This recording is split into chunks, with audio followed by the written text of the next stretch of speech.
Bonjour et bienvenue sur l'altisurface de Super Dévoluy dans les Hautes-Alpes. Une altisurface de grande qualité avec un chalet d'accueil pour les membres d'une association. Une très jolie piste qui a presque un petit peu d'herbe d'ailleurs. Je vous retrouve aujourd'hui pour vous présenter la machine que j'ai mis en vente. C'est un ULM Sinus train classique équipé d'un moteur 912 dégonflé à 72 chevaux à l'origine par l'usine Pipistrel et sur lequel est installée l'injection LAD depuis l'année dernière. Une injection qui a environ 80 heures de fonctionnement. Évidemment, sans aucun souci, c'est que du bonheur. Cette machine, je l'ai achetée en 2011 à une association qui s'appelle Aéro Loisirs, qui était basée à Annecy. Et avant ce propriétaire, c'était Philippe Zen, l'importateur Pipistrel, qui possédait cet avion. Il a été immatriculé pour la première fois en 2003. Il compte aujourd'hui un peu moins de 600 heures de vol et dans un état absolument parfait. En 2012, la machine est retournée à l'usine en Slovénie pour qu'on lui applique tous les bulletins qui étaient nécessaires de faire, essentiellement sur l'équilibrage des ailerons et des commandes de vol. À cette occasion, toutes les commandes de vol ont été changées, remplacées par des neuves. Les ailerons ont été remplacés par des ailerons qui sont équilibrés, donc de dernière génération. Et tous les cylindres blocs, toutes les parties moteurs, toutes les durites ont également été remplacées par l'usine. Évidemment, la machine est proposée à la vente avec la facture de ses travaux. Puis en 2016, la machine a été repeinte par mes soins.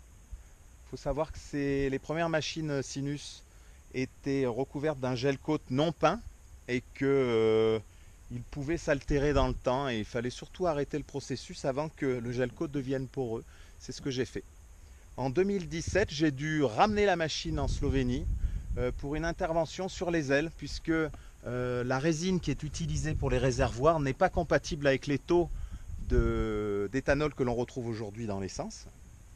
Et donc la machine est repartie en Slovénie pour ses travaux de réfection du réservoir. Et comme vous pouvez le voir, elle est revenue dans un état absolument magnifique. Le travail qui a été fait par l'usine, qui a été certes un petit peu long, est d'une qualité qui est incroyable. J'imagine que les vidéos, les images que vous allez voir que j'ai prises avec le drone tout à l'heure, vous permettront de vraiment vous rendre compte de l'état de surface. Comme tous les Sinus, j'imagine, on a une hélice à pas variable qui est en excellent état, pas de POC particulier sur le bord d'attaque. Les Lexans ont été changés en 2005 ou 2006, je crois. Et plus récemment, par l'usine, j'ai demandé à ce que le top cover, à celui-ci, soit remplacé et que l'on y installe cette aération qui est parfaitement efficace. J'en ai profité pour faire réviser le secours, qui maintenant repart à neuf. Je crois que vous êtes tranquille jusqu'en 2023 ou 2024. La radio, c'est une radio d'origine, donc c'est pas une 833, on est bien d'accord. Comme ça, c'est clair. Elle marche particulièrement bien. Elle me donne entièrement satisfaction. Tant qu'il n'y aura pas de particularité en termes de loi, je laisserai celle-ci. Mais bien sûr, si demain on devait la changer, on mettrait une 833. Ça coûte pas bien cher. L'antenne du transpondeur qui est en dessous. Et puis, puisqu'on est vers l'arrière de la machine, et je vous présente la partie suspendue qui est une option chez Pipistrel. Une lame en fibre qui permet de parfaitement bien amortir les différents petits chocs qui peuvent intervenir, surtout lors de l'utilisation des altisurfaces, et je vais y revenir ensuite. La roulette de queue qui est une roulette Pipistrel montée tubeless, et le train principal qui est également monté avec des roues Béringer. Je ne sais pas si j'ai bien dit ça tout à l'heure, oui, Béringer. En tubeless, ici dans ces versions gros pneus en 600 par 6. Le freinage Béringer que l'on voit aussi ici, qui devrait presque être une option obligatoire sur un Sinus. Et le module de régulation de freinage que je vais vous faire voir, qui s'appelle Alir chez Béringer, qui est ici, avec sa molette de réglage qui est là. Et ce module qui permet de réguler la pression absolue que vous appliquez sur les pistons de frein, et donc d'éviter tout capotage. Ça permet aussi de remettre l'avion dans l'axe, puisque si vous avez un différentiel de pression sur les pédales, il est régulé pour que l'avion freine dans l'axe et pas de travers. Pour les débutants ou pour quelqu'un d'un peu nerveux à l'atterrissage, plusieurs exemples m'ont montré que c'était particulièrement nécessaire. Je sais que vous pensez que je sais que vous êtes reconnu. Euh, Qu'est-ce que je fais avec cette machine? Un petit peu tout. Avec ces grandes roues, essentiellement des multi-surfaces basées à Talard. On a un large choix et c'est vraiment une façon très intéressante de se vider la tête et de préparer des vols qui à chaque fois sont merveilleux. On se retrouve dans des cadres qui sont bien sûr exceptionnels et toujours dans un calme absolu. C'est pour moi la façon la plus évidente de s'évader de toutes les contraintes professionnelles et autres que l'on peut avoir. Je fais également beaucoup de voyages, des voyages plutôt de longue distance. Et pour cela, la machine est équipée d'autres roues. Des roues également Béringer, donc il y a une autre paire de jantes montées avec des pneus de plus petit diamètre, en tripli, bref, tout ce qui va bien, léger, enfin c'est du Béringer pur et dur. Et bien sûr les capots d'origine qui sont en excellent état, il n'y a pas un seul poc ou une rayure, et tout ça ce sera livré avec. On va aller vers l'intérieur de la machine.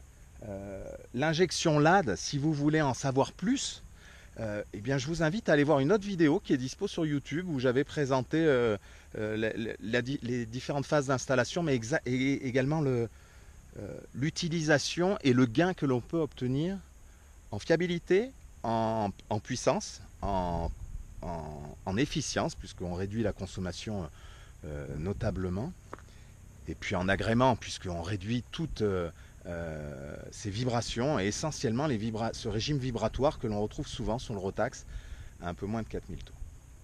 Voilà, on va aller maintenant dans la machine. C'est une machine dont l'équipement est relativement standard.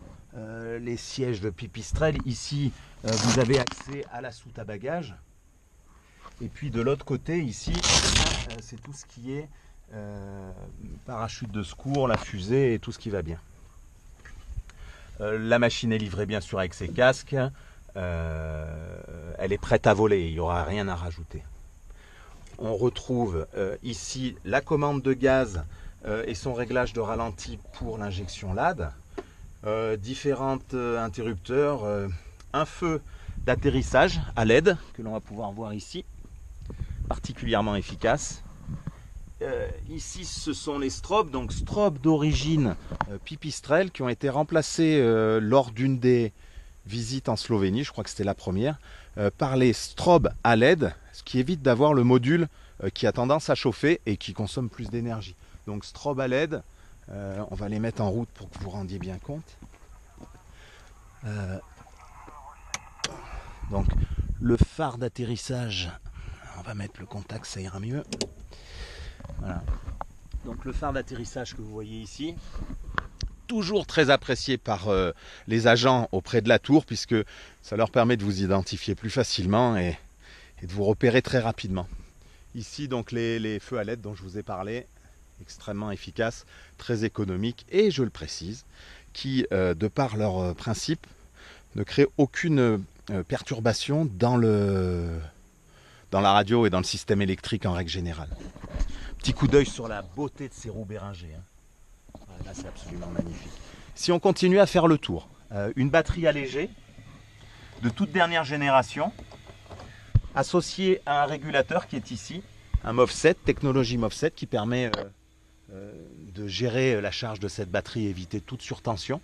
Ça fait maintenant 2 ans que je l'ai. C'est une batterie que j'ai jamais rechargée, je crois, qui est absolument exceptionnelle et qui offre une puissance de démarrage qui est top. Avec l'injection LAD, c'est presque inutile parce que ça démarre à tous les coups dès le premier coup de démarreur, mais bon, ça fait toujours de la réserve. Ici, on voit les pistons Béringer, donc je précise que seul le poste de pilotage à gauche est équipé, le poste de droite ne l'est pas. Cependant, je livre avec les leviers de frein, donc si ça vous tente d'équiper le poste droit, c'est très simple. Il y a un petit kit d'adaptation qui existe chez Béringer et qui permet de coupler les 2 freins. Plusieurs rodateurs, celui-ci, celui qui est dans l'injection LAD que vous retrouvez là, d'ailleurs on va la mettre en route, et puis celui également du Broniger, je vous ferai voir une photo tout à l'heure. La radio, le flarm, alors pratiquement indispensable quand on vole dans les Hautes-Alpes, le réglage de pas et la mise en drapeau de l'hélice, Et puis ici, actionné sur ce dernier, le transpondeur, c'est un transpondeur mode S. On va l'allumer. Voilà, il arrive. Voilà, donc transpondeur mode S de chez Garrett et qui fonctionne parfaitement bien et qui vous permet à coup sûr d'avoir des relations très cordiales avec les contrôleurs aériens lors de vos voyages en France comme à l'étranger. Ce transpondeur, c'est une aide et une grande notion de sécurité aussi. Je pense que c'est très important de savoir le maîtriser et de savoir l'utiliser. Voilà, je pense que j'ai fait à peu près le tour de la machine. Je vois vraiment rien de particulier à dire. C'est une machine qui vole parfaitement bien. C'est une machine qui demande un petit apprentissage parce que c'est une machine qui est extrêmement fine. La gestion des aérofreins, c'est vraiment quelque chose dont il faut parfaitement maîtriser l'utilisation parce que ça va être l'équivalent d'une commande de gaz pour l'atterrissage. Et j'ai voulu aussi, à travers ces 2-3 vidéos que j'ai réalisées sur cette altisurface, euh, dédramatiser un peu le truc. Un train classique, une machine aussi fine, c'est pas réservé à un pilote extraordinaire, c'est accessible à tous. Il faut simplement un peu de formation et puis aussi apprendre à laisser voler la machine un peu seule. Je remarque que souvent les pilotes sur Sinus ont tendance à mettre du gros gaz et puis du pied et du manche un peu partout alors que c'est une machine. C'est un vrai oiseau qu'il faut laisser voler. J'espère qu'elle trouvera un acheteur et un futur propriétaire qui se régalera avec cet appareil et durant son utilisation. Pour ma part, je fais un petit break sur le vol. Je suis particulièrement intéressé par la classe 6, même si je redoute un peu les systèmes en fonctionnement multiple, les systèmes mécaniques, je veux dire.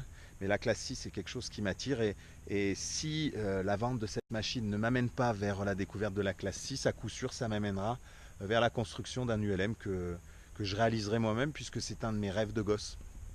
J'ai commencé par le parapente, j'ai commencé par l'aéromodélisme, puis le parapente.